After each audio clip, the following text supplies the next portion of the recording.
Hey everyone, welcome to Point of the Week number 12, and in this week's point we have a little bit different style match here. In the past we've always done 3-5, 4-0, 4-5, maybe 5-0 level matches, but today I'm going to show you a Division I college match for Point of the Week number 12, and what we're going to cover is how to return against the I formation. So a lot of you will probably play in your USTA tournaments or league matches against the I formation. I'm going to show you some tactics I use to return against the I formation. Then I'm going to show you how to make the court smaller for your opponent, really force them into more unforced errors, and really kind of narrow that margin for error for your opponent. And then last, I'll show you why you should rarely go down the line when you're rallying in doubles. I've covered this a number of times in my previous points, but I can't stress it enough. The more I'm doing these points of the week, the more I'm playing tennis myself, the more I'm learning that going down the line is just a really low percentage thing, and it should be done with caution. So if you haven't watched the point of the week before, each week what I do is give you tips and strategies for doubles matches that you can use and implement into your next match on the court. These tactics don't require dozens of hours of practice or anything like that. This is just things you can use to tweak your positioning on the court, your movement a little bit, how you're hitting the ball, things like that, so that you can implement them easily into your next match. My name's Will. I'm the founder of the Tennis Tribe. And if you'd like to subscribe to the Point of the Week, what you can do is go to thetennistribe.com and pop in your email, and you'll actually get a 10-page guide to my double strategy as well. Or you can join our Facebook group. I post it in there every single week. If you go to facebook.com and just Google search the Tennis Tribe, you'll be able to find it there, and I'll be posting it there each week. So as always, first of all, I will show you the point, and then we will kind of go over those three things I mentioned at the beginning.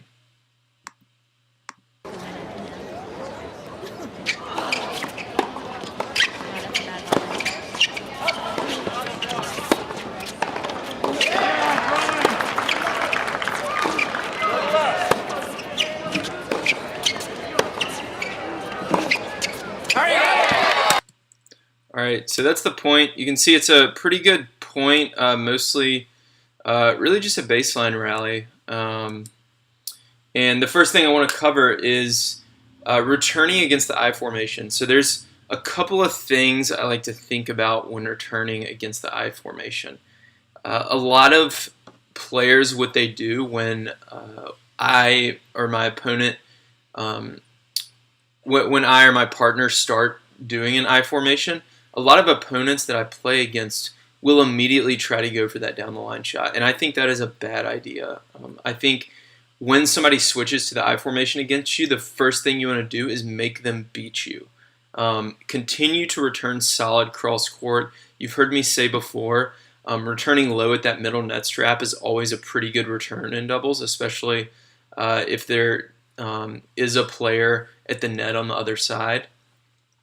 So returning low at that middle net strap is really important, and just make them beat you before you start going down the line. And if you can, go at their backhand volley. So I'll show you what this guy does here. He doesn't even hit a good return, but it's at the backhand volley. And even at this Division I, one of the top college schools in the country, this collegiate athlete is not able to put away this backhand volley, right? Just in general, backhand volleys are so weak that if you can just get it to the backhand volley, you're going to stay in the point. So watch this return here, and you can kind of see what I mean. Seems like we could just crack the net. So you can see there, it's a really weak return, really high over the net, right at the net player. But because it's at his backhand volley, he's just not able to get a lot on it and not able to put the ball away. So the UCLA team here in the near court is able to stay in the point. And that's really important. Against the I formation, go towards the middle of the court, a little bit cross court, and go at their backhand volley. Even if it's a weak return like this, you're going to be able to stay in the point and win some points. So that's what I would say against the I formation. Also, The few times I would recommend maybe going up the line, or you could consider it, maybe try it half the time, is obviously on a weak second serve. If you can run around it to your forehand, or if your backhand return's stronger, if you can get a backhand return on a weak second serve, it's okay if you can hit a high percentage shot down the line.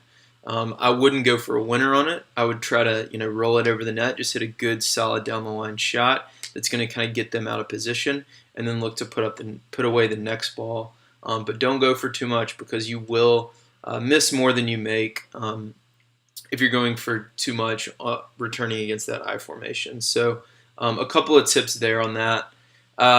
Next, I want to cover making the court small for your opponent. So obviously the I formation does that, but really positioning at the net is something we talk about a lot in our previous points.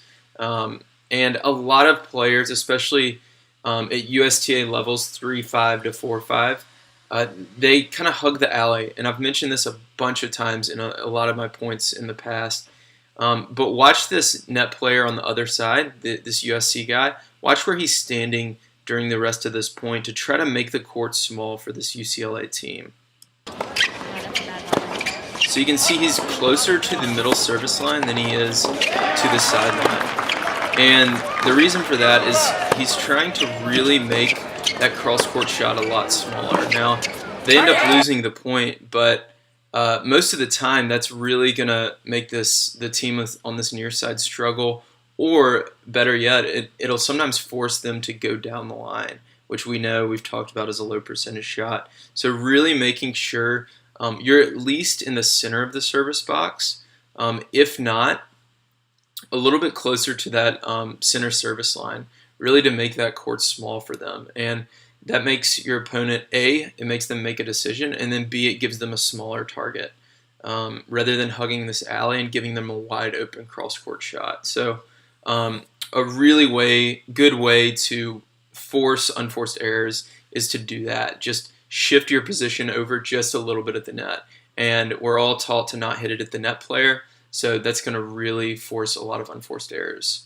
And then last, why you really shouldn't go down the line as a baseliner, as a person who is hitting ground strokes with the other team in any type of doubles point.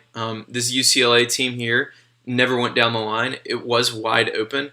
I know I would be tempted to go down the line. I see it a lot in USTA matches. People go down the line anytime they have a little bit of a window, and this UCLA team here just continued to rally solid cross court, and they end up winning the point. Especially if the opponent is serving, if you're returning, that's going to put a lot of pressure on them. If you're just hitting solid cross court shots, it's going to really put a lot of pressure on them to make them beat you. So I'll show you the full point here again, and you can see, notice how they're hitting every single shot cross court, as well as notice how big the down the line opportunity is, and they'd never decide to go down the line. Seems like we could just crack the line So you can see that's cross court, and they just continue to go cross court, even though right here, look how wide open. He could hit an inside out forehand down the line, and he could get it anywhere in the doubles alley, really even the singles court right over here, and he could hit a winner. But he knows it's a low percentage shot, so he's happy to just continue to rally and put the pressure on the serving team.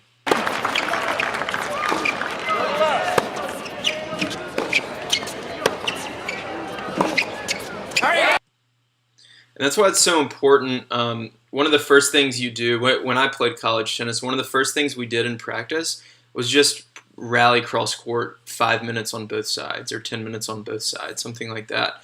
That's why cross court shots are so important. They're just such a high percentage shot. You have more court to miss into because the court's longer that way.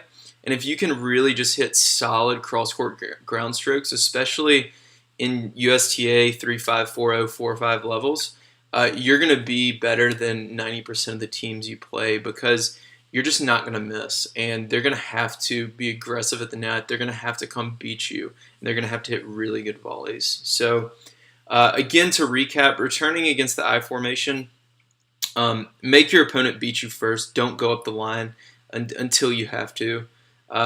Second, when you're positioning yourself at the net, uh, try being a little closer to the center service line than you are to the doubles alley a couple times. See what happens. I bet it will force your opponents into some unforced errors. Next, why we shouldn't go down the line much. So developing just solid cross-court shots is going to put you ahead of most players in your league, in the tournaments you're playing in, things like that. Especially when you're the return team, just keeping everything solid cross-court is going to get you a lot of breaks because the serving team eventually is going to miss some volleys, make some mistakes, if you can get it to their backhand volley, things like that. So really pick and choose when you go down the line. Don't do it a lot unless you have to. Really make the opponent beat you first. So that's it for this week. Thanks for watching. If you liked this video, give it a like on Facebook, YouTube. Comment below. Let me know what you think. And I will talk to you next week.